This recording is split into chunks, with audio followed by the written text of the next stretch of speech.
শুভ সকাল আমার প্রিয় বন্ধুরা, কেমন আছো তোমরা সবাই? আশা করছি তোমরা সবাই ভালো আছো, সুস্থ আছো। বীরভূম জেলার ছোট্ট একটা গ্রাম থেকে আমি মিলি তোমাদের সকলকে জানাই আমার ব্লগ চ্যানেলে অনেক অনেক স্বাগত, অনেক অনেক ভালোবাসা। তো অন্যদিন আমি কিন্তু বীরভূম থেকেই বলি, বীরভূমে যেহেতু আমার শ্বশুর বাড়ি, তাই বীরভূম থেকেই ভিডিওটা শুরু করি। আজ কিন্তু আমি বীরভূমে নেই, আজ আমি বর্ধমান থেকে ভিডিওটা শুরু করছি। তো দেখো বন্ধুরা, কালকে যে আলুগুলো বেচেছিলাম ওই আলুগুলো বাবা হাটে নিয়ে গিয়েছিল। তো হাটে থেকে বাড়ি আসার সময় এখন যে নদীতে মাঠে জল বেড়েছিল ওই জলে প্রচুর মাছ ধরছে সবাই। তো ওই মাছগুলোই বিক্রি হচ্ছিল। বাড়ি আসার পথে বাবা মাছ কিনে নিয়ে এসেছে, তো সেই মাছগুলোকে এখন আমি বেছে নিচ্ছি।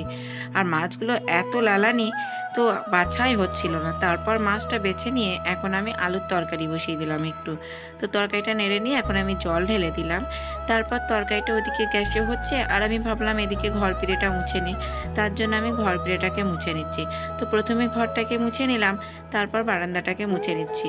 আর ওইদিকে দেখো পিছনে আমার গ্যাসে তরকারি হচ্ছে। আর মাদের ঘরটা যেহেতু খুব ছোট, তাই আমার খুব তাড়াতাড়ি মোছা হয়ে গেল।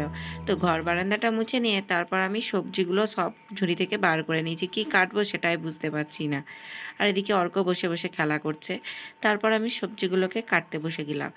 এখন ভেবেচিন্তে ভাবলাম কাঁচা কলা, আলু, পেঁপে, পটল আর মাছ দিয়ে পাতলা পাতলা করে ঝোল করব। তার জন্য সবজিগুলোকে কেটে নিচ্ছি। আর কলার খোসাগুলোর উপরে কেমন দাগ দেখো। তারপর আমি পটলগুলোকে কেটে নিচ্ছি।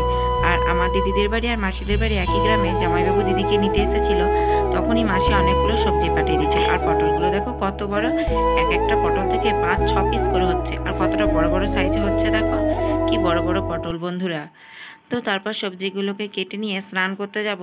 তো তখন মাকে বলছি, মা তোমার তো এখানে অনেকগুলো শাক হয়েছে, তুমি তো এখন শাক খাচ্ছ না, তো আমি একটু শাক কাটি, শাক খাবো। তো মা বললো স্নান করার আগেই শাকটা কেটে নাও, স্নান করার পরে নাকি শাক কাটতে নেই।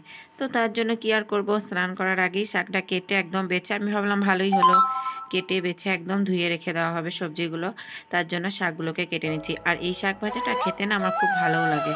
আমাদের ওইদিকে এই শাকটা তেমন পাওয়া যায় না, মানে বাজার থেকে কিনে আনতে হয়। আর মাদের যেহেতু বাড়িতে হয়েছিল তাই কেটে নিলাম। আর দেখো শাকগুলো কত সুন্দর দেখতে, একটা পোকাও লাগেনি। আর এদিকে অর্ক খেলা করছে। তারপর সবজিগুলোকে সব কেটে নিয়ে এখন আমি সবজিগুলোকে ধুয়ে নিচ্ছি।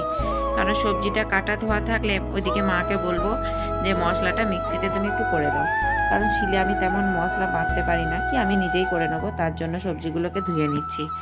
তো বন্ধুরা, মায়ের শরীরটা এতটাই দুর্বল যে মা যদি একটু ঘোরাফেরা করছে না তো কিছুই করতে পারছে না একদম। তো আমাকেই রান্না করতে হচ্ছে, কারণ অন্য সময় যখন আসি মা আমাকে রান্নাই করতে দেয় না, কোনো কাজকর্মই করতে দেয় না। কিন্তু এবারে মা কিছুই পারছে না।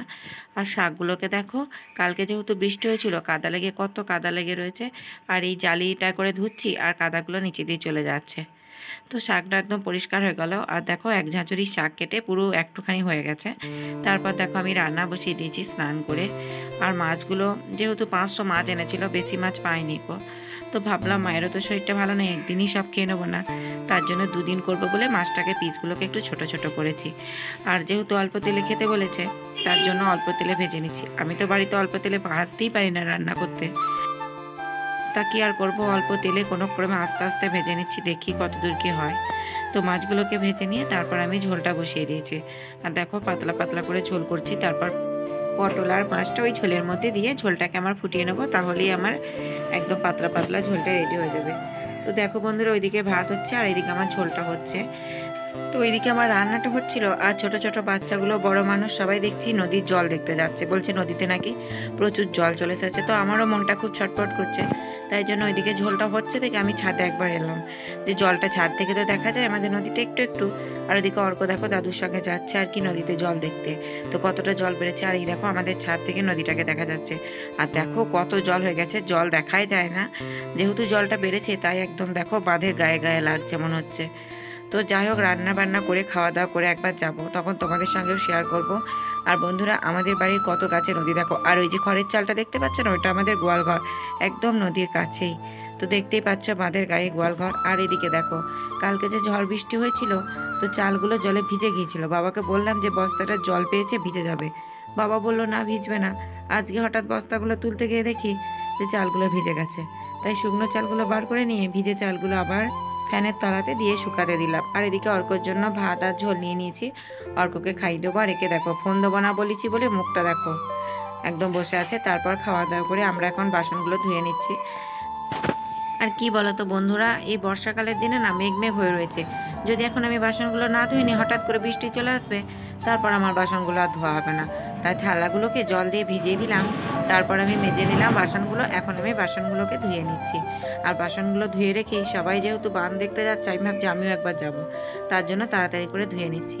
আর দেখো বন্ধুরা, নদীতে চলে এসেছি, আর নদীর জলটা দেখো। আর এখানে দাদুর কাণ্ড দেখো, নেমে পড়েছে, দিয়ে তাল কুড়াচ্ছে।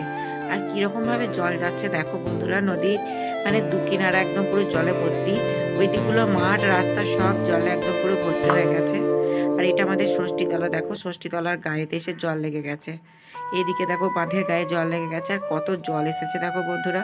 দুদিন আগে বৃষ্টির অভাবে মানুষ চাষ করতে পারছিল না, আর এত জল কোথা থেকে চলে এসেছে দেখো।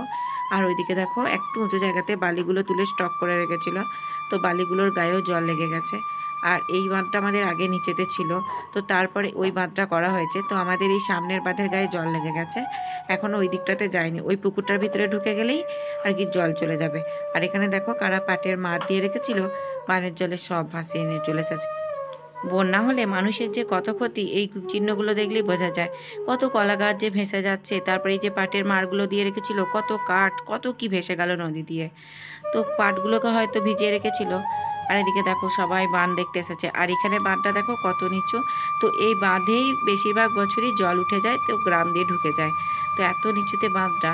তো তারপর এখন সন্ধ্যাবেলা দেখ, আমাদের পাড়ার সমস্ত ছেলেরা যাবে তারকেশ্বরে বাবার মাথায় জল ঢালতে। আর কত বড় বাঁক করেছে দেখো। তো সবাই ওদেরকে বলছিল এই সোমবারে যাওয়ার দরকার নেই, লাস্ট সোমবারে যাবে। আর সবাই বলছিল অল্প করে জল ঢালবি, নইলে বাবা আবার আরও জল দেবে, এই তো জল নিয়ে যা সমস্যা। আর এদিকে রাত্রেবেলায় দেখো মাইকে অ্যানাউন্স করতে এসেছে যে সবাই সতর্ক থাকবেন, নদীতে প্রচুর জল ছাড়া হয়েছে, তো মানুষকে সাবধান করে দিচ্ছে। তো আমাদেরও প্রচণ্ড ভয় লাগছে যে বন্যা চলে আসবে নাকি, যেহেতু নদীর ধারেই বাড়ি। তো কি আর করব এই বন্যার পরিস্থিতিতে।